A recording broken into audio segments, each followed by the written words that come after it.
A bizarre case of road rage in a downtown Sacramento neighborhood.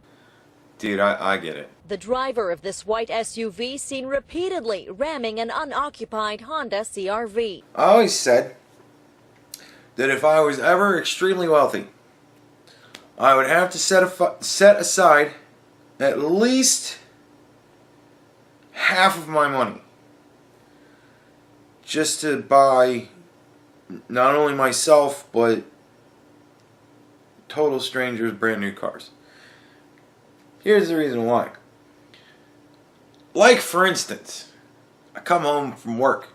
It's been a rough day. I'm not in a great mood. Pull into the fucking parking lot.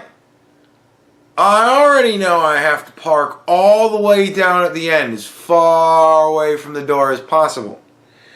Because it's now 1 o'clock, and everybody else is already fucking home. Except me. So I start going down and, I see a spot. Oh my god. Except one asshole has parked with one of his tires in the spot, his other 3 tires in the other spot. And the other asshole has parked with full half of his fucking tires of both the whole fucking car just on the goddamn line. So there is absolutely no way I could fit in there because people don't know how to fucking park. And what I would do, if I was extremely wealthy, this is why I would need to have that additional budget, is I would just park my car between them. Whatever that meant. You know? And I wouldn't be nice about it. And I would if I had to ram myself into the spot, you know, I would do that. So I get it. I totally get it. You just can't do it. It felt unreal. It kind of seemed like something out of a movie. Nikki Gwynn lives right across from the scene. She shot this video after hearing the commotion outside. He backs up, but he doesn't attempt to hit anybody else. He's really just focused on the blue CR-V. Do you know what was happening in the fucking car right before all this happened? Somebody did this. My name is Johnny Knoxville and this is called Fuck That Guy in the Ass. Right? Like...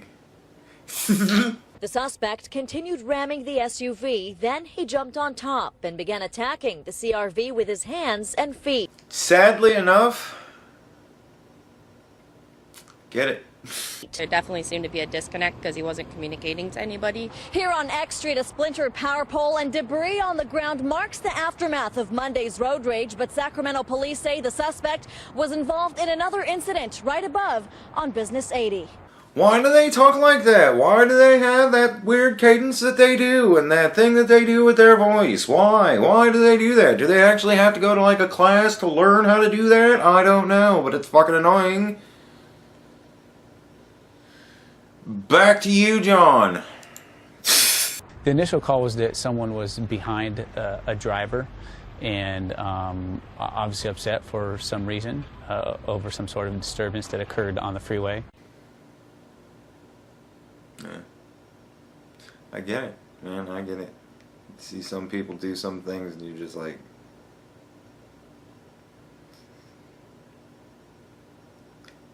I get it. I drive 20 minutes on the turnpike every day to go to work. I get it. The suspect ended up on 5th and X, where Sacramento police say he rammed the car he was allegedly following on Business 80. From there, police say the suspect became fixated on the Honda CR-V. It goes to show the severity of the types of incidents that we respond to on a daily basis. Dude.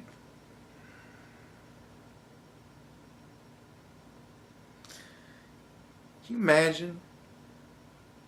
That's your job? Not to destroy the car. No.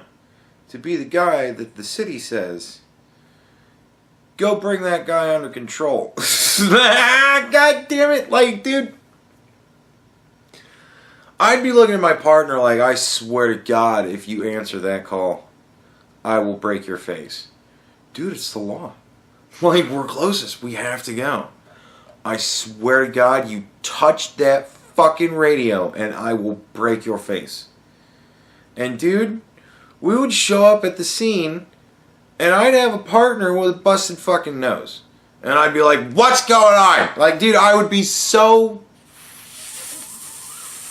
fucking livid that I had to go out there and deal with that shit.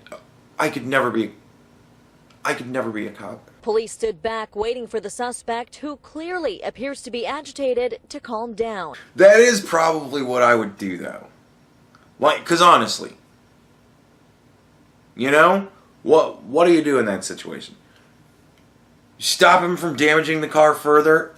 I don't really think it matters that much anymore about the car. Car's fucking totaled. So he's just beating the shit out of a totaled car. You know? Yeah, possibly he could hurt himself. But you know what? If I go over there and try and fucking pull his ass down from the roof of the car, not only is he going to most likely hurt himself, but he's probably going to hurt me too. So, yeah. You just kind of go, hopefully he doesn't fall through the windshield and fucking cut himself to death. Yeah. Whatever, you know. This is his fucking decision. Just let him wind down. And they were unable to basically get him to cooperate or even speak to them. The suspect eventually fell from the top of the CRV, and officers moved in quickly to detain him. That has to be just like the worst fucking moment. Because you know they're watching him. And they're watching him like a hawk, because who knows what this fucking dude could do. They're not sitting there fucking texting on their phone while they're at work, you know what I mean? So they're watching this dude, and you could tell that they could tell. Because they're trained to notice these types of things, and people just notice these types of things anyways. It's not like you need special training for this, but whatever. You know that one of them was looking at him and was like, oh, he's going to fall. Dude, you can tell. Oh, I can just know. Oh, he's going to fall. And as soon as he starts to really teeter, be like, all right, timing. And just grab his ass. Fucking grab his ass. And God damn. But then, you know, and you know they didn't fucking arrest him gentle. You know what I mean? Dude got thrown on the ground. A knee in his fucking back of his neck. And a dude sitting on the back of his legs, right? While he was being violently handcuffed. You know that's fucking what happened. So it wasn't, he didn't not have to go through that because he was a white dude. He went through that because he was fucking crazy. And again, you know, this doesn't just all of a sudden happen. Somebody somewhere knows this guy, and somebody somewhere is driven with this guy. And somebody somewhere has heard him call people a cunt in his car. As assholes are just weaving through traffic and what. Dude, somebody knew at some point this dude's got a problem, and nobody thought to get him mental help. It's not just school shootings, folks. Crazy people do bad shit every day. An angry outburst that could have turned deadly ended in peaceful arrest. No shit. Could have turned deadly. I don't know what happened with the dude that was in the car. Like, they said he was following somebody. That cat must have fucking got to a stoplight and just jumped out of his car and fucking ran or something. I don't know, but like, there was nobody in the car. They said it was an unoccupied car. It's all kind of weird, but I get it. Dude, I get it. Man, you can't drive in this world anywhere and not at least get that a little bit.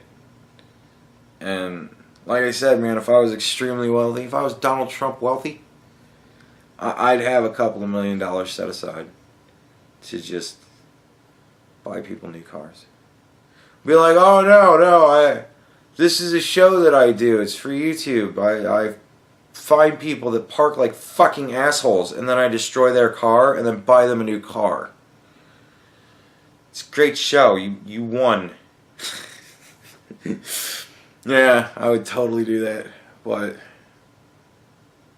you just can't really do that. Like, I get it. I understand.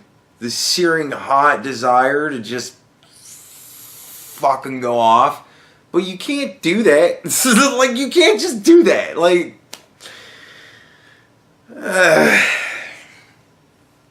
but it's always interesting when somebody does, because, you know, they get arrested and we get to make fun of the video.